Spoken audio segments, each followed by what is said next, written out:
A day in my life with a content creator at the age of.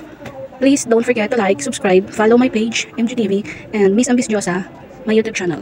So, hello mga Diyosa. So, for today's vlog is, ayan, kababangon ko nga lang. Time check is 7:15 AM. So, ayan, bumangon na ako sa aking pagkakahiga. Pero yung aso ko is maganda pa rin ang kanyang tulog. O, diba? Bonggesyos, ang aking ambisyosong aso. Sarap ng tulog, nakaunan pa. O, saan ka pa? O, diba? Sarap ng tulog, nag-uunan pa. O, narinig niya yung pangalan niya kaya nagkiwikiwak ka ang kanyang ipos. O, diba? Paglabas ko nga pala sa aming bahay is ang aga-aga, nakikipagchismisan sila, mudra-pudra, tsaka titsa. Tsaka pumasok na nga pala ako sa aming bahay para makipaglaro sa aking mga aso na maliliit at sa kanilang lola. Ayan, yung aso naming si Wanda. Hindi niya yan anak guys, pero kapag makapag-alala siya is parang anak niya. O, diba? Bonggesyos. Apo na niyan mga guys. Ay, sus. Layak na yak.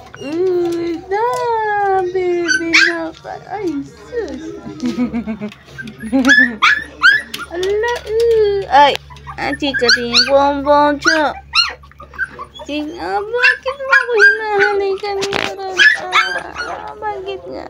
Bakit? Bakit naman dapo po?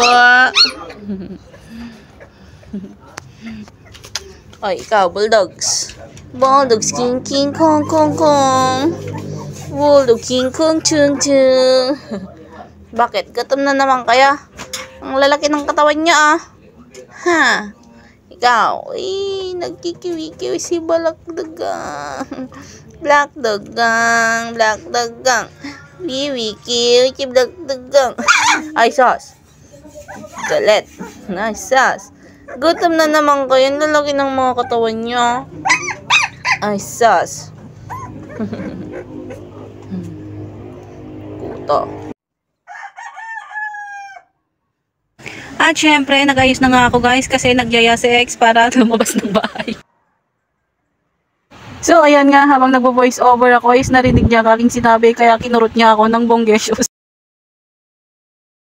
At sa aking ang pag-aayos guys, ito nga pala, kaya pala niya ako niyaya kasi ginawa lang pala niya akong driver niya. O, diba, sakla. At syempre, para makaganti ako sa kanya, kunin mo yung cellphone at bibidyo mo ako habang ako ay nagda-drive. Nagsisitinginan nga ang aming mga nadadaanan kasi bakit baligtad daw. Yung driver is babae, tapos yung pasahero is lalaki.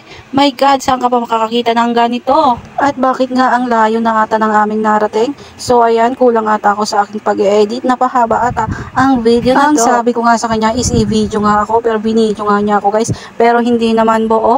Ayan, tuloy, nakita tuloy ang aking kaseksihan.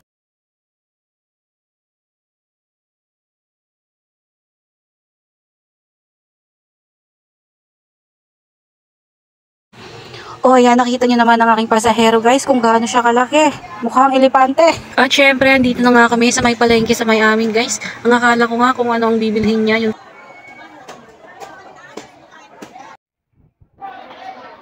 At ito nga guys, nakabili na nga pala siya ng balat ng tao. Ay balat pala ng baka. At ito nga pala guys, ang kilo ng bigas, pinakamura na is 48 pesos. At syempre, sa aming paglalakad, abay, napagod ang lola nyo. O, diba? Syempre, kain na muna tayo ng fried chicken. Pagkatapos nga namin yan ginantakan, pumunta nga kami sa may tinapayan at bumili ng soft drinks, Cobra sa kanya. At ako ay Tropicana.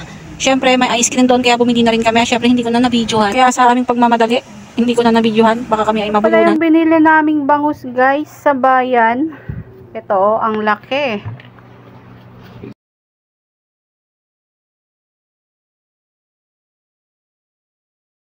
At syempre guys, ito na yung kinalabasan na binili naming balat. O ayan, may halong kamote guys. Kamote ng kapitbahay syempre. Charot.